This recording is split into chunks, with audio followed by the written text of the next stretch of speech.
everyone, it's Jego Reyes for CNN Philippines 10, where we break down major stories from here and abroad into bite-sized facts in 10 minutes. Quezon City is the country's wealthiest local government unit for 3 straight years now. Commission on Audit figures show Quezon City retained the top spot, even though its reported assets dropped to over 443 billion pesos last year from 451 billion pesos in 2021. Makati City is second richest, followed by the city of Manila. Rounding up the top 10 are the cities of Pasig, Taguig, Mandaue, Cebu, Mandaluyong, Davao, and Parañaque. The organization Leave No Trace held EDSA Walk, where participants walk for over 10 hours in major thoroughfares in Metro Manila. They say EDSA Walk is not just to promote walking as an exercise, it's also their way to call on the government to prioritize pedestrian infrastructures. The organization adds many would be encouraged to walk if infrastructures are safe. Sobrang hirap para sa mga pedestrian na araw-araw na pumapasok sa kanilang trabaho ang makipagbuno sa hirap nung kalsada. Urban planner June Palafox says Metro Manila is way below the standards of a walkable community. He explains that 1/3 of the road transport corridor should be for trees, 1/3 for pedestrians and cyclists, and 1/3 for vehicles. Our cities should be really all your destinations from your home and should be walkable. Dito, it's car-oriented, not pedestrian-friendly. We're resilient. We don't know how to complain. We don't deserve the environment we have. Palafox adds there's no more space to create sidewalks because roads are widened for cars. So, his proposal, elevated walkways for pedestrians. He also urges the government to implement good designs and plans for communities to ensure public safety. Messaging app Rakuten Viber is now not only for personal use, it's also now for business. The app's newest feature was designed for micro, small, and medium-sized enterprises, and it's free. Forever free at this level. You can start right now. Yeah, it's as easy as that. So you don't need a web designer. Customer and personal chats are also separated. Rakuten Viber chose the Philippines for the pilot launch of the new feature because Filipinos love to chat. There are over 10 million users here, or 3% of all Viber users globally. This is really where the main usage is coming in. People are very open to use different features. So this is a part that we've seen tremendous growth.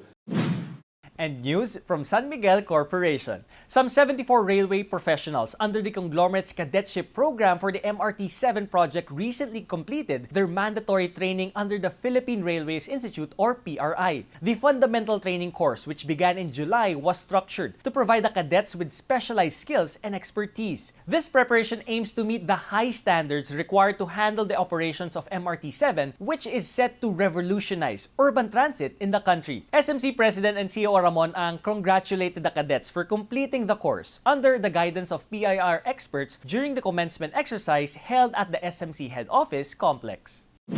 Romanian Horst Hans Backer represented the Philippines and is now recognized as one of the world's best classical composers. He was married to a Filipina and has been living in Cagayan de Oro for years, where he formed orchestra. Backer placed second at the 2022 World Vision Composers Contest, a competition that aims to revive classical music. He says it was easy for him to compete as Pinoy because he's already loved the Philippines.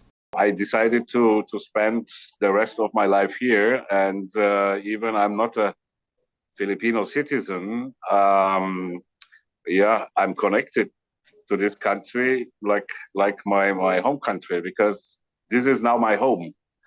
And so it's for me no discussion to represent Philippines.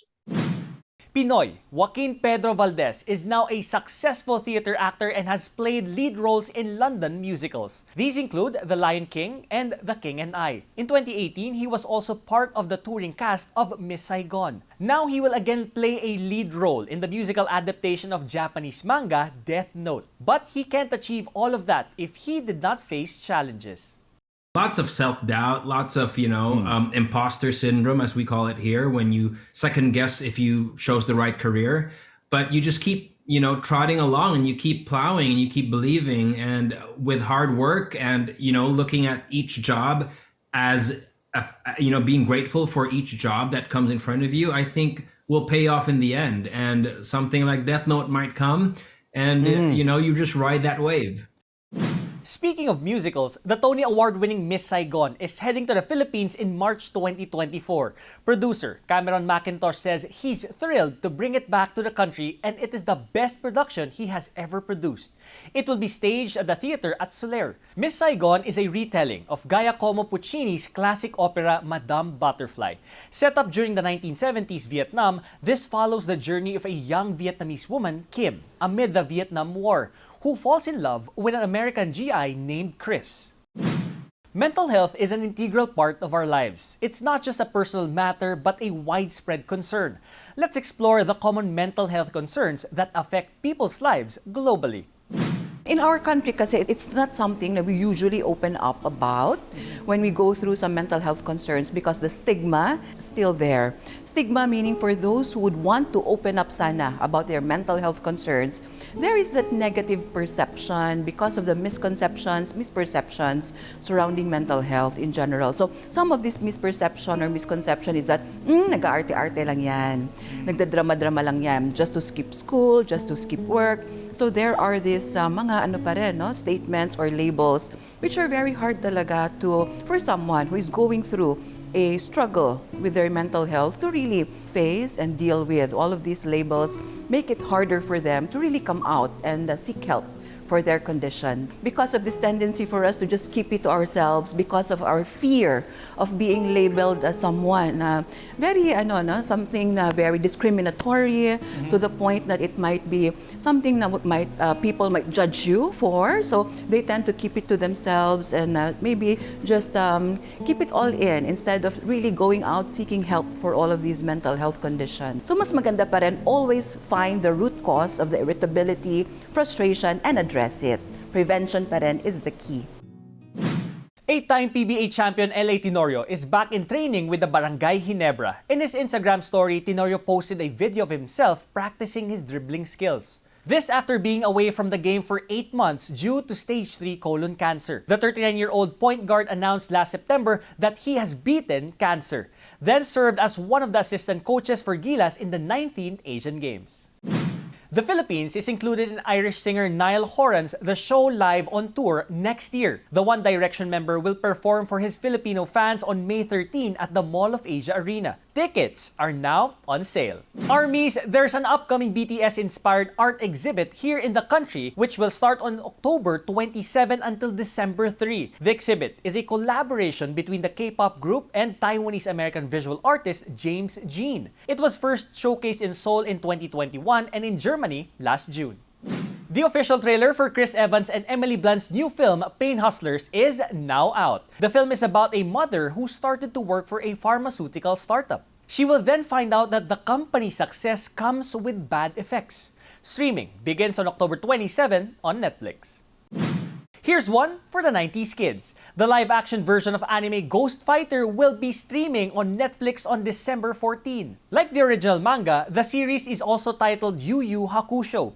Onto the big screen. The Ironclaw is set for its US release on December 22nd. The movie is based on the life of Von Erich brothers, one of the most popular families in pro wrestling. It stars Zac Efron and Jeremy Allen White. And now for our 10-second trivia. What is the world's largest indoor theme park? Nickelodeon Universe, Super Park Malaysia, Tokyo Joypolis, or Warner Brothers World Abu Dhabi? Warner Brothers World Abu Dhabi is the world's largest indoor theme park as of May 2023. The park is a whopping 1.65 million square feet in size. It is located on Yas Island and is the third Warner Brothers theme park. Opened in 2018, the park features characters from Warner Brothers franchises including Looney Tunes, DC Comics, and Hanna-Barbera. And that's it for CNN Philippines 10. I am Diego Reyes, giving you news you can use, news you can trust in 10 minutes. Thanks for joining me today, and see you again next time.